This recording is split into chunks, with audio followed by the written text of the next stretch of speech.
we need to brag about these two. Top picks, you guys, so far this season, 4-1 with a push. That's fantastic. Yeah, we're not going broke, right? That's a good start. Yes, but we have not yet created generational wealth. So. Well, that's true. We're working on it, though. We'll wait for, show 12 for that one. All right, top pick time. Jack, you got the honors today. Yeah, I picked Arizona to win the big game at the end of the year, and I'm not sure.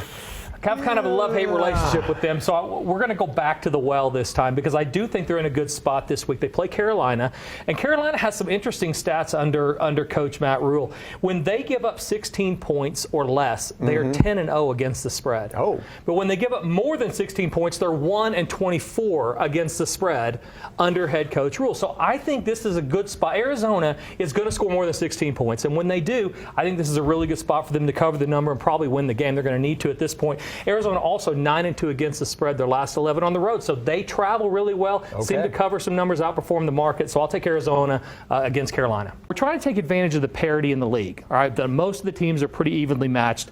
And last week we talked about teams that start the year 0-2 against the spread and straight up that they don't cover very often. Last week we talked about Carolina and Cincinnati. Both were in that boat. By the way, they both turned around, got back on track, and covered the number. This week we're looking at teams with a hot start. 3-0 against the spread. They do not do that well. They're on a 27-40 run against the spread. So about 40% of the time they cover. This week we've got Detroit and Atlanta playing Cleveland. So a couple of different spots that teams have gotten off to a really hot start versus the number. We would expect them to regress and not cover this week into week 4. So is it Detroit that's 3-0 so far against the spread? Detroit and Atlanta both 3-0 against the number. Oh, wow. I would have never guessed that. Who would have thought? Yeah, there's a lot of things going on this year that are a little bit of an anomaly. And as it relates to the number, we can take advantage of that. So we're going to do that here in week 4. We can't do this all year, but these are situational spots. I love a good value. I love a value meal, value menu, love a BOGO, all of that kind of stuff. I mean, I love all of that. But when you're talking about finding value in betting on sports, it becomes a little more tricky. Not every game provides it. So a few things to look forward to if you're trying to find value are 3 different things that the general public is going to move the money away from where it should be. So the line, if it's a pick, the general public likes one thing because of some information out there, they're going to move it to 3 or 4. You're finding value in that underdog. So we can start with something like just bad teams playing good teams.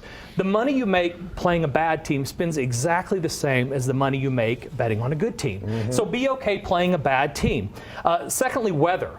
When you have weather involved, rain does not automatically mean under. I mean, unless you're going through a hurricane like they're doing in South Florida. And by the way, our thoughts and prayers are with those people down in Southwest Florida. We have great viewers in Sarasota and Tampa, that whole area. They're in a big mess right now. But unless it's a deluge of rain, you're not necessarily going to go under. We're not betting on 4th graders. So these guys know how to execute even when it rains, but that information will drive the totals down where we can go over. Especially the offensive guys because they know where they're going. Right? They know where they're going. That affects the defense more. We have gloves. We're grown men. We can go ahead and execute in the rain a little bit. Thirdly are posted injuries. All right, when you have posted injuries, quarterbacks out. I would love it if somebody would go up to Jay and say, you know what? I love Cincinnati this week because Dallas doesn't have Dak Prescott and Cincinnati has all his players. Because if you gave him a truth serum, he would say, we have TVs and the internet. we know who's playing and who's not, and that's why the line is what it is. So let the general public move that way towards the team that's more healthy so you can find some value in the team that's playing a backup quarterback, if you can have the courage to bet on those teams.